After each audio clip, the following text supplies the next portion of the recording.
Well, good evening, everyone. This is Live Impact News on WCNC Plus. Inside the Impact studio, we've got a plethora of things to bring to you as we will be on from 7 to 9. Here with Jeb Goldman, I'm Colin Mayfield.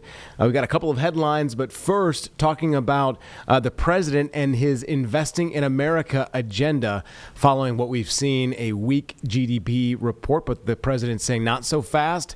Things will get better. Now, this Investing in America discussion followed that release of that worrisome economic report, as I just said, that the U.S. economy has shrank and the annual rate of 0.3% during the first 3 months of the year. So the president was quick to do a little bit of discussion about this. And it seems like the president and his cabinet, they spent the better part of this meeting kind of touting the administration's record on everything that they've done so far. So let's listen to what the president had to say on his Investing in America agenda.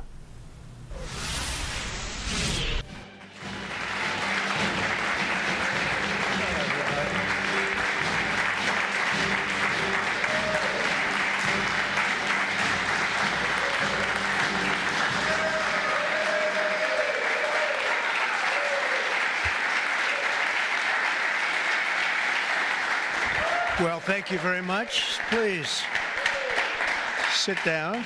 Please, thank you. We have a lot of great political leaders and the biggest political leaders around, I guess you could say, but by far much bigger are the business leaders. It's not even close. I say that to my friends, the politicians. You have the greatest business leaders in the world here, so it's an honor. And this week we're celebrating the most successful first 100 days of any administration in American history. We're thrilled to welcome to the White House dozens of the world top leaders of all kinds, but in particular business leaders. And since the election, the companies represented in this room have collectively announced more than $2 trillion in new investments, and we have a total of close to $8 trillion all told. And there's never been anything like that in this country. We've never had anything close. I would say if you looked at the last administration, probably for 4 years they did maybe less than one. And we've done almost 8. I would say we'll be above 8 in a period of 2 months. So something happened. I think two things happened. November 5th happened, and November 5th gave you tariffs, intelligently used tariffs and various other forms of incentive. But it's really amazing. There's never been, I don't think there's ever been anything like this anywhere in the world. Together, we're going to bring back the most beautiful words. I always say made in the USA, the most beautiful words. We're going to have made in the USA like we haven't had before in a long time. In addition to the business leaders whose companies I will mention in just a moment, we have some great people, great senators. Marcia, where are you? Where are you, Martha? Marcia, thank you very much. Marcia Blackburn, Bill Cassidy. Bill, thank you, Bill. Ashley Moody. Ashley, thank you. And John Husted. John, thank you very much. And Representatives Byron Donalds, Buddy Carter, Rob Whitman, Mark Alford, Mike Rogers, Richard Hudson, and Abe Hamadeh. Thank you all very much.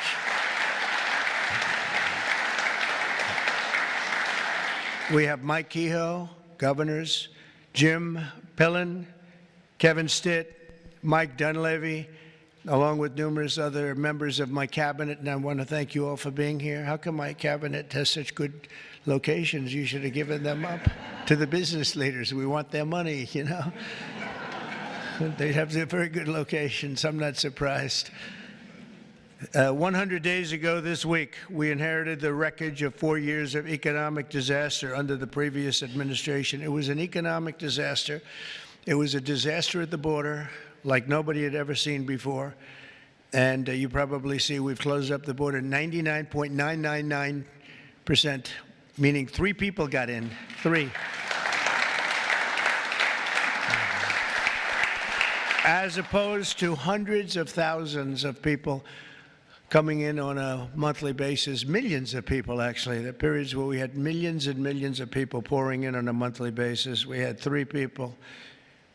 They buried companies in crippling regulations, waged war on American energy, pushed massive tax hikes and gave us the worst inflation in the history of our country. In Biden's final year, the United States had the worst trade deficit ever recorded, and we lost 106,000 manufacturing jobs. Other than that, he's done a fantastic job. But now all that is changing, and all that's changing very fast, because we finally have the president who wants to put our country first. You have a president who believes in America first.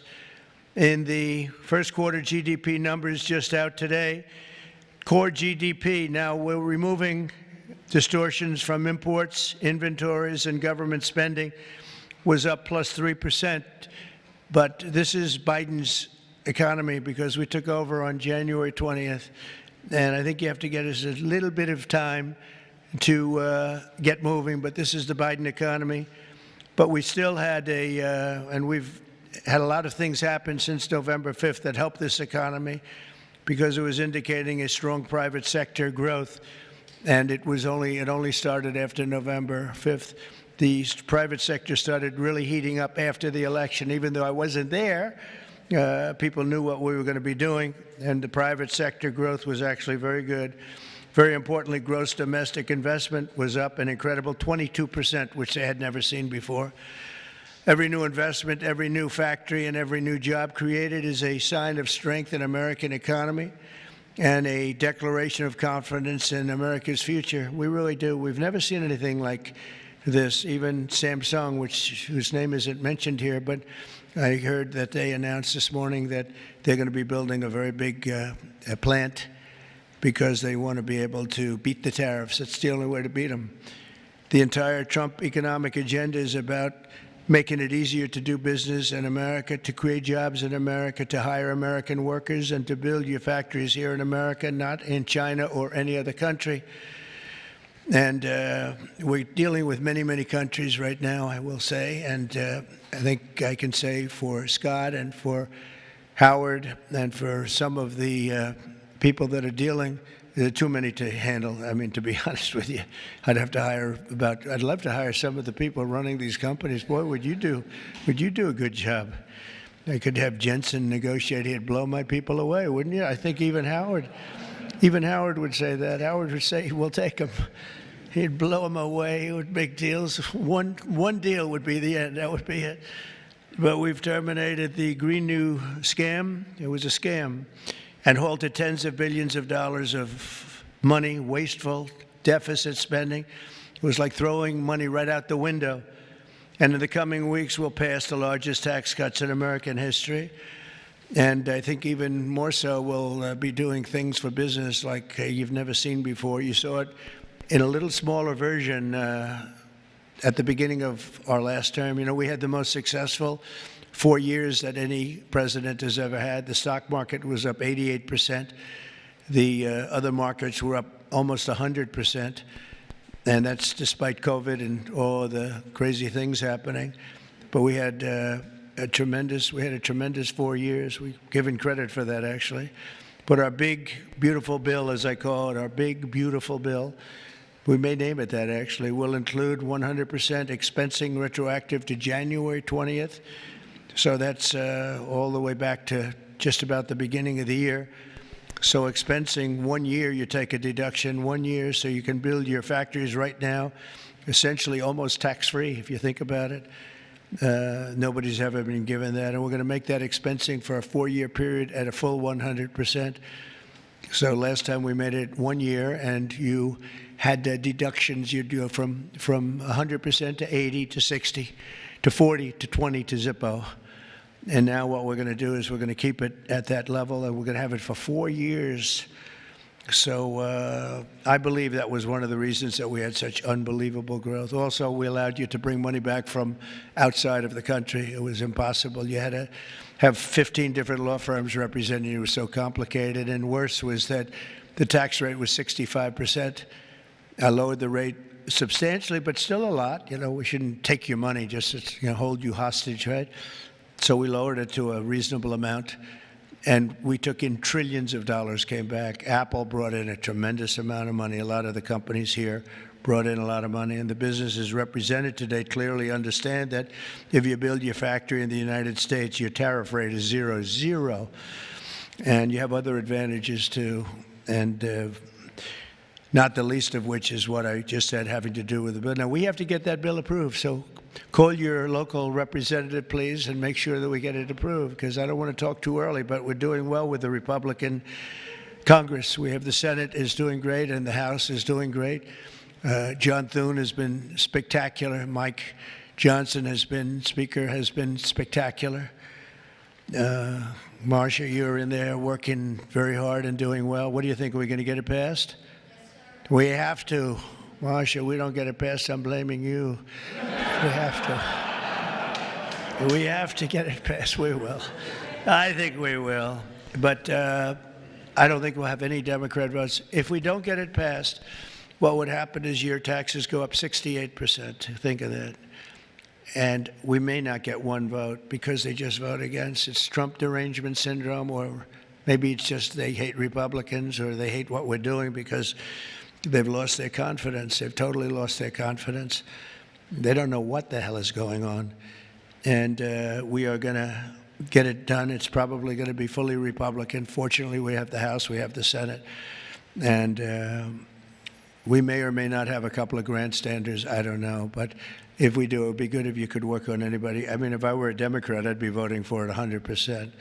Because I think it's very dangerous politically not to vote for it. Think of it, your taxes go up almost 68%. So, but it looks like we're in good shape, I think, and hopefully we'll get it approved. It'll be the biggest bill ever approved in the history of our country, and it'll be the biggest tax cut ever approved in the history of our country. And in addition to that, regulations, which I'm doing in and outside of the bill, will be as big or bigger than we did last time. We have the record for regulation cuts in the 4 years.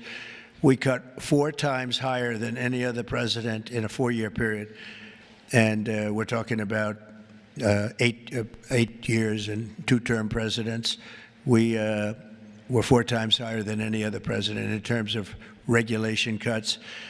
And I went to a friend of mine who happens to be in the room, one of the biggest business leaders. I won't mention him because I don't know, maybe he'll like it, maybe he won't. I said to him, so if you had your choice between the big tax cut last time and the big regulation cuts, which were the biggest, again, the biggest we've ever done, I would have said taxes, but he would have said regulation. I said, which was more important to you? Then he said, if I could only have one, yeah, if you could only have one, he said, most important would have been regulation. The regulation was more important than the tax cut. And I mean, we cut your taxes from almost 40% down to 21%. Now we're bringing your taxes down from 21% to 15% if you build your product, make your product in the USA. So if you make it in the USA, those chips, those beautiful chips, will make those suckers in the USA, and you're going to be all the way down to 15%. And I think there's never been anything like it. So now we're at the lowest scale for a large country, by far the lowest scale. Our pro-jobs, pro-American economic policies are a major reason that businesses around the world have announced $5 trillion of investment since November 5th, and now we think it's up to plus $8 trillion, and they're really coming in. They're really coming in fast. Some of them don't bother calling us. Some of them don't even want meetings. They don't want. They just start their plants and start their factories. I want to express my tremendous appreciation to the business leaders here. You are really an amazing group. This is a who's who. I don't want to say, there's an expression if something ever went off, the entire industry would be wiped out, but I won't say that. I want to think very positively, and that could never happen here, could it? But I want to congratulate you all on your incredible success and accomplishments. You've been amazing. You're the biggest and the best. So I'd like to introduce some of you, President and CEO of Hyundai, Jose Munoz. Jose, thank you very much. Fantastic. Jose is investing $21 billion, including $5.8 billion for a new steel plant in Louisiana, which is a beauty. I saw a picture of it, which is going to create at least 1,500 jobs, just the plant alone. Thank you very much, Jose. Beautiful. Chairman and CEO of global shipping giant CMA, CGM, Rudolph Sadeh. Thank you, Rudolph. Thank you very much. Fantastic. Investing $20 billion in creating 10,000 new jobs at least. Thank you very much. That's fantastic. You'll be very happy. President and CEO of Toyota North America, Ted Ogawa, investing $88 billion. Where's Ted? That's fantastic. Thank you, Ted. That's fantastic. Ted's investing $88 million for car production at its West Virginia factory, which is a beauty. I've seen it, actually. Congratulations. Thank you very much for being here, Ted. Co-founder and CEO of Anduril, Brian Schimpf. Oh, Brian. Thank you, Brian. He's investing $1 billion for a new manufacturing facility in Ohio and display. Next to me is their 125-pound Roadrunner drone. Where is that little sucker? Where is it? Which is that? Whoa. That's a nasty-looking thing. That's a nasty. I look up there when I'm having dinner outside. I used to look up and see the moon. Isn't it beautiful? Now you see the moon, but you see drones all over the place. And I say, let's get the hell out of here. That's a good one, isn't it, huh? I can see it. CEO of Worldwide Amazon Stores, Doug Harrington. Thank you very much. Thank you, Doug, very much. Investing $4 billion this year alone, and I know they said they're going to be investing a lot over the next 2 years. We appreciate it very much. Thank you, and say hello to everybody. CEO of Venture Global, Mike Sable. Mike, thank you very much, Mike. Investing $18 billion in liquefied natural gas expansion in Louisiana. That's going to work out good. Thank you very much. President and CEO of Siemens USA, big company, Barbara Humpton. Thank you, Barbara. Thank you very much. Investing $285 million. Executive Global Chairman of Pratt Industries, friend of mine, Anthony Pratt. He's investing $5 billion. Thank you. Thank you, Anthony. I read a report today he's the richest man in Australia, but who the hell knows? Do you think you're the richest man in Australia? Close. I don't like to put you on the spot like that, Anthony, but that's pretty good. Thank you very much. That's great. $5 billion. Founder and CEO, Chobani Hamde Oliaka. Where are you? Thank you very much. Investing $1.2 billion.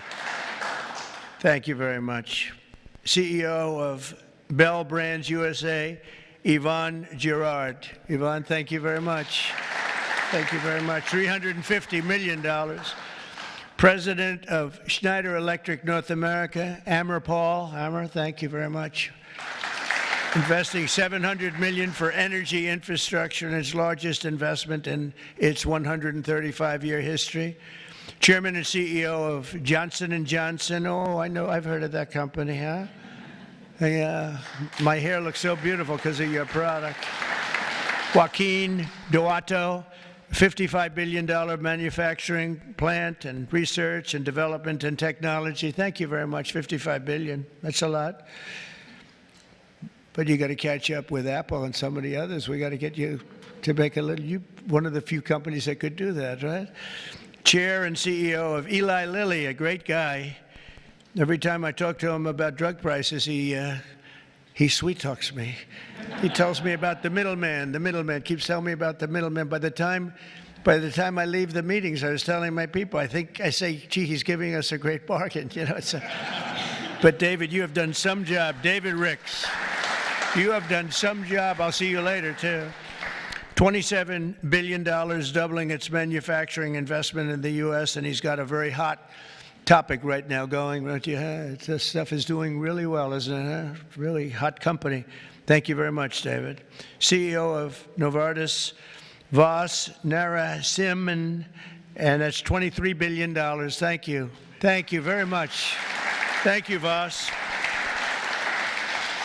CEO of Genentech, Ashley Mugargi, $50 billion. Whoa, that's a lot of money. Good, thank you, Ashley. That's a big one. CEO of AbbVie, Rob Michael, $10 billion. Thank you very much. Thank you. Good company. President and CEO of Thermo Fisher, Mark Casper, $2 billion. Thank you, Mark, very much. Chairman and CEO of Merck, great company, Rob Davis, $9 billion. Thank you very much, Rob. Chairman and CEO of Abbott, Robert Ford, $500 million. Thank you, Robert.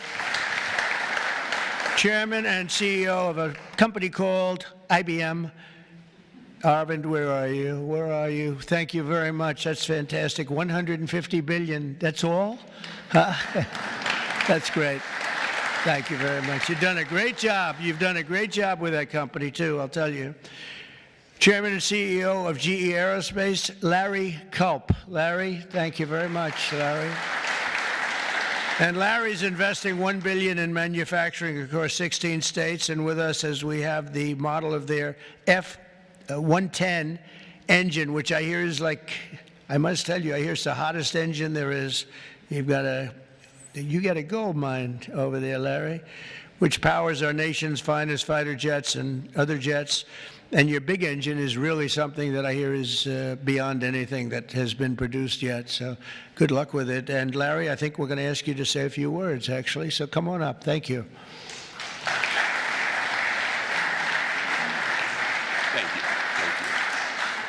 Thank you, Mr. President. It's an honor to be here representing all of my colleagues at GE Aerospace.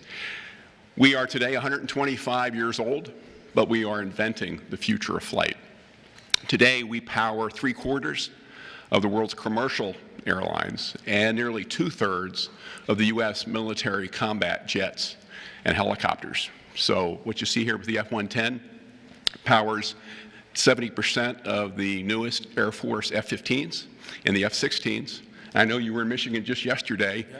This is the engine that will be under wing on the F-15EX Eagle II that the Michigan Air National Guard will soon be flying. We're excited about what's happening at our company. We're investing $1 billion this year, as the President said, across 16 states, not only in our manufacturing footprint, but with so many of the small and mid-sized businesses that constitute our supply chain. There's a lot happening. We're excited about it. Mr. President, thank you for what you're doing, not only to revitalize U.S. manufacturing, but helping ensure that the U.S. aerospace industry, one of our biggest net exporters, continues to lead the world in innovation. Thank you. Thank you. Thank you. Great job. And he has done a really great job. You took over a slightly troubled company, and now you've made it hot as a pistol. So that's really an amazing job you've done in a short period of time. Also with us is Chairman and CEO of SoftBank, Masa. Where's Masa? Masa, come on up here, Masa. Masa has pledged $200 billion plus another $500 billion with Oracle and OpenAI for a total of $700 billion. Thank you, Masa. Come on up, please.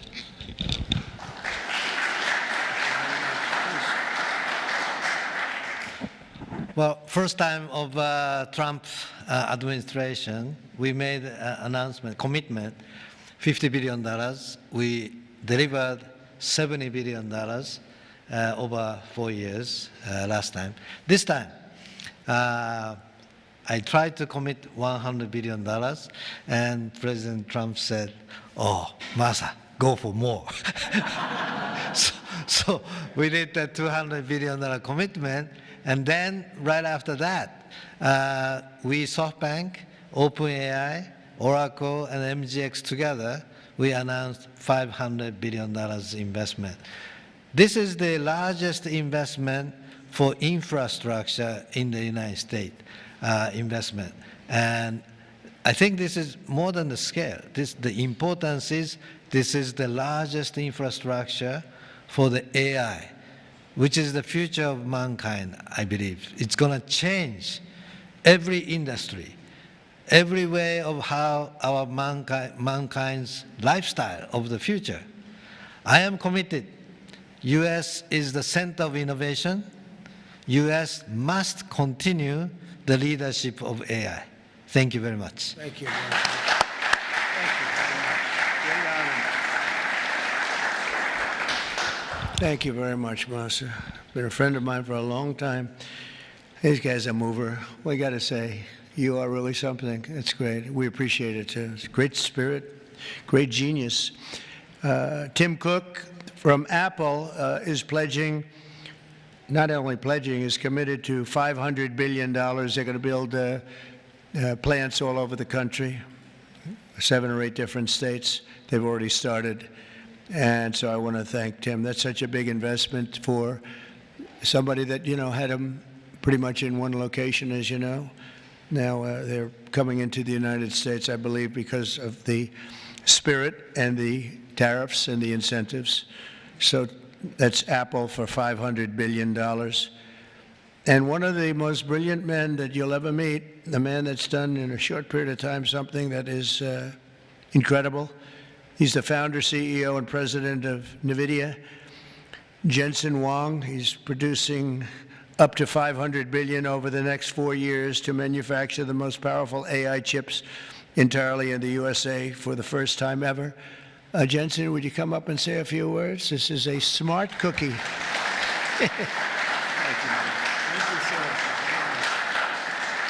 Thank you, Mr. President. It's a great honor to be here.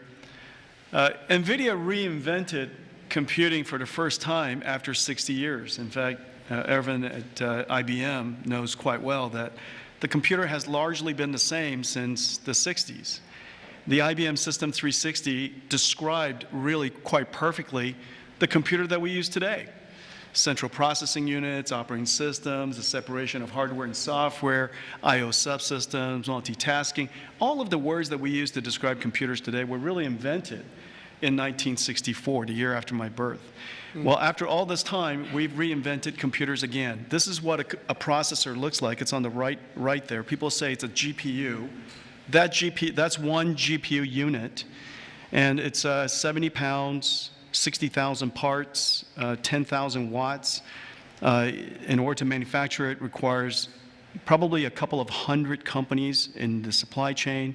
It is so heavy that it requires robotics to do. It's so precise. And just to test a supercomputer requires a supercomputer.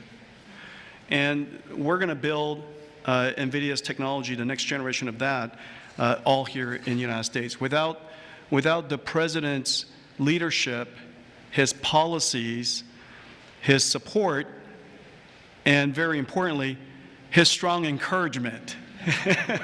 And I mean his strong encouragement. Frankly, manufacturing in the United States wouldn't have accelerated to this pace. Manufacturing isn't about low-cost labor anymore. Manufacturing is about technology. And most of the factories that build these systems today are the most advanced factories in the future. And we're going to use artificial intelligence and robotics and omniverse digital twin technology to make it possible for us to create the factories of the future. And we ought to build it. We ought to build it right here. The really amazing thing is that this computer is the engine of a whole new industry. And this new industry is called artificial intelligence. And this new industry is a manufacturing industry in itself. That's a factory machine. Just as several hundred years ago, the dynamo was invented, water would come in and electricity would come out. Now electricity goes into this machine and incredible tokens come out, artificial intelligence. In order for this industry to thrive, we need to build these systems, of course, but we also need a progressive growth and industry-oriented energy policy, which this president has really put his weight behind. I really appreciate that. Without energy, we can't possibly have new growth industries. And we now have the backing of the administration, the backing of President Trump to support the creation of a whole new industry. This industry is going to enable a whole bunch of other industries. What we now call the AI infrastructure is going to revolutionize every industry that we know. All of the many CEOs in the room today are great partners of ours for that reason. We're working on artificial intelligence for many industries, from healthcare to drug discovery to life sciences, financial services, education, so many different industries. And that's going to be possible because we have the fundamental infrastructure here in the United States. And so I want to thank you, sir, for everything that you've done and the strong encouragement and the great policies that make it possible for us. Thank you, sir. Very much. Thanks.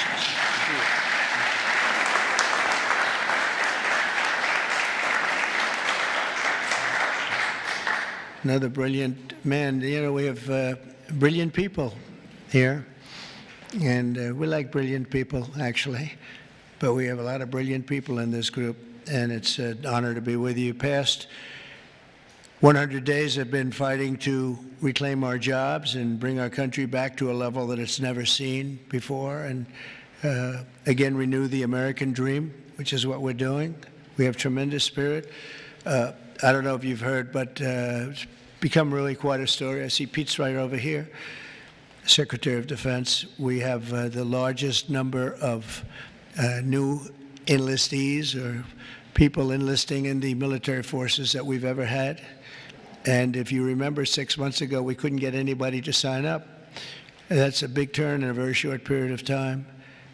And November 5th had a lot to do with that, and our Secretary of Defense and a lot of the people that you see sitting here really had a lot to do with that. There's great spirit.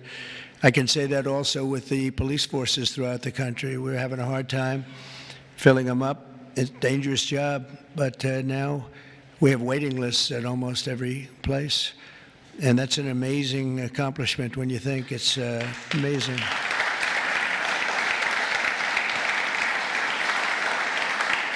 And when I first came here, you remember just 3 months ago, I came in and they started screaming. The fake news was screaming. They were going crazy about eggs. I don't know about eggs. What's with eggs? Tell me. They said, their cost is up 50%, and you won't have them for Easter. I said, well, I'll have to get onto it. But this isn't my problem. This is Biden's problem. I've only been here for 4 days. They're screaming at me about eggs like it was my fault. I just got here. Didn't know anything about it. We got it taken care of, and eggs dropped 87% in the last short period of time, and everybody had eggs for Easter. In fact, we had a big Easter egg hunt on the lawns. We had 48,000 people actually came, and we had a lot of eggs. I don't know how many, but there were a lot. We didn't use plastic. They said, could you use plastic eggs? This is in early January.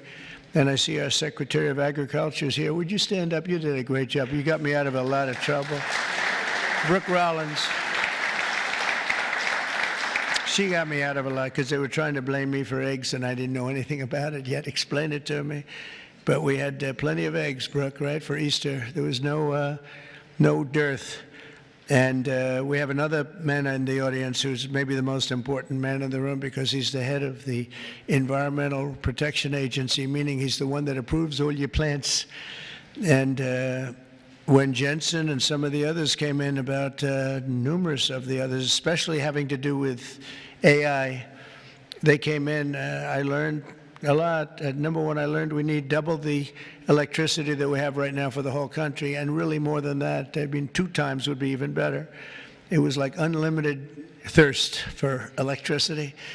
And at first I said, you know, how's that possible? But that's, whatever it is, it's possible. That machine that you say you can barely lift is, I guess, it sucks up a lot of energy. But we need more than double what we have right now. So you take all of the energy, even the energy in this beautiful, incredible, it's just the greatest. I mean, no matter, I don't care where you come from with your $50 billion plant, the White House is the White House, right? You got to see in the Oval Office, if you want to take a trip down to the Oval Office, any of you come down with me, I'll show you a beautiful office. It'll blow your beautiful offices away. They'll stop and they'll say, for a lot of other reasons, but it's a beautiful place. And if you want to, I'm serious, you can do that. But I told Jensen, I told Tim, I told everybody that's building these very big, incredible plants, really plants of the future. They were talking about hooking into the grid. I said, well, you know, the grid is old, and it's subject to mishap. Things can happen, including storms and much worse than storms. And if you want, I'll let you build your own utility plant, your own electric plant along with your building. You can build it inside of the plant or you can build it outside of the plant. And I went to Lee Zeldin right here and I said, Lee, we got to get fast approvals for these people. You know, they're going to do the best job. They're going to have the best engineers, the best everything. We'd like to have them build their electric for them. They don't have to go outside. You become a utility. You become a great producer of electric. And if you have any extra, you put it back into the grid if you want, or you sell it back in. But you're going to be able to build, so this way we don't have to worry about, do we have enough? Because if you look at California, they have brownouts, blackouts, and everything else. They don't know what the hell they're doing. Governor doesn't have a clue. But the last thing you want to do is be hooking up to the California grid so that we can go in and you'll say, gee, we have to close down the factory for a couple of days. We have a little brownout going on. So you're going to be able to build your own plant and produce as much electric as your beautiful heart's desire. And that'll be something that nobody's done before. And we're going to ask Lee to get those approved very quickly. And he'll get it approved before you can even imagine. He's great. He's great. He knows the difference. You know, you can take years to get those approved. I would say previous to us, it would be years and years. Or you could take weeks to get them approved, and it'll be just as good. But they don't play games, and they're going to get it done, and they'll get it done very quickly. So that's going to be a big help, because you're going to have unlimited energy, unlimited electricity. And I think it's going to really, we want to stay number one. We're number one right now by a lot. I will say this, if I didn't get elected, I would say get out of the AI business fast. Get out of all business fast, probably. Maybe get out of the country fast, because this country was heading in the wrong direction, but now it's heading in the right direction. I think it's the most consequential 100 days in the history of our country in certain ways. We had an editorial from a group that normally wouldn't give good editorials to people like me. And they said he's the most consequential president because of what he's doing with all of these policies that you're reading about, long beyond the electricity and the plants, having to do with many other things like secure borders and all of the many, many things. I could go down and name them. We're going to be getting tremendous amounts of drug and pharmaceutical companies going to be pouring into the country. They're going to have to. They're going to have to, and we're going to give them a lot of time to do it, but after that, there's going to be a tariff wall put up, and they won't be happy about it, but they'll be happy if they start building right now. Right now, it's going to be build, and after a certain period of time, it's going to get tougher, and then it's going to be real hard to do business in this country. So for the pharmaceutical companies, chip companies, a lot of different companies, we're all set to really grow. Groceries are down. The grocery prices are down.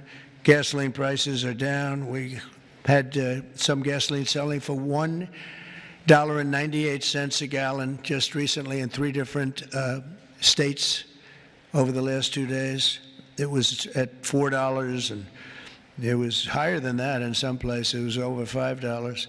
We have it way down. Energy prices are down all over the country. Mortgage rates are actually down slightly, even though I have a guy in the Fed that I'm not a huge fan of, but that's all right. These are minor details. Don't tell him I said that, please.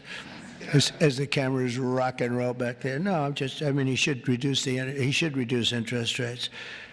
I think I understand interest a lot better than him, because I've had to really use interest rates. But we should have interest rates go down. It would be positive, but it's not going to matter that much, because ultimately what we're creating has much more to do with other things than it does just pure interest rates. But it would be nice for people wanting to buy homes and things. The prescription drug prices just saw the largest monthly decline ever recorded. So, David, I'm having a little bit of an impact, at least on you, as I browbeat this guy. He's got he looks like he's 25 years old. He has this massive company, Eli Lilly, and it has no impact on him whatsoever. But I just see this number just came out. It's the largest monthly decline ever recorded. Yeah, but it's probably about 2%. You know, they did that to make me feel a little bit better. But I appreciate it. We have achieved the lowest number of illegal border crossings in U.S. history, and we're at a level that nobody thought we could get to in 2 years, let alone a couple of months. And I think Kristi Noem is here someplace. Where is Kristi? She's here. Stand up, Kristi. And Tom Homan. And I see Linda. Stand up, Linda. You are doing so good. Education. We're bringing education back to the States, where it belongs. And she's been incredible. She's very upset with Harvard. They have $53 billion in a fund, and yet they want more grants. And it looks like we're not going to be giving them any more grants, right, Linda?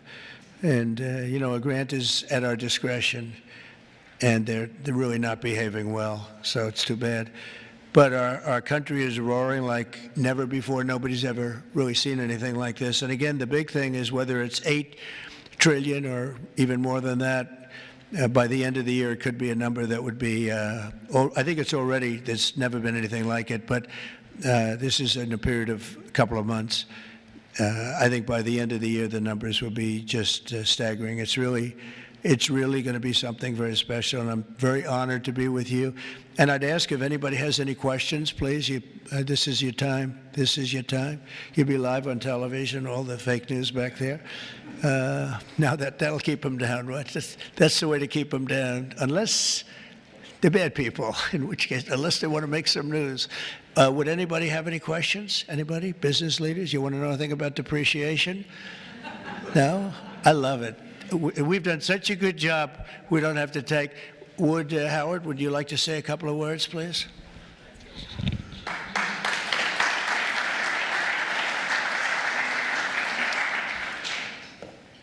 The president talks about $8 trillion coming into America. And there's only one reason it's coming in. It's because he's finally set an industrial policy for the United States of America. We are the greatest economy in the world. We finally have a president who understands that we need to reindustrialize. We need to be made in America, made in the USA. And you feel it. You feel it with these leaders. You feel it across all your peers. Everyone feels it. It's coming back to America, and we are going to be rocking. So thank you, sir. Great job. Great job. So thank you very much, everybody. And for the business leaders, if any of you would like to come down to the Oval and say hello, if you've never seen it, if you have seen it, just go home and enjoy your lives, count your money. But if you'd like to come down, I'm heading down there now. And again, thank you very much, everybody.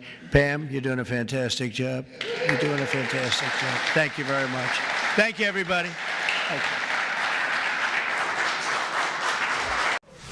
All right, that is the president's Investing in America discussion, talking about all the investments that not only business magnates are investing in, but what the future of America might look like.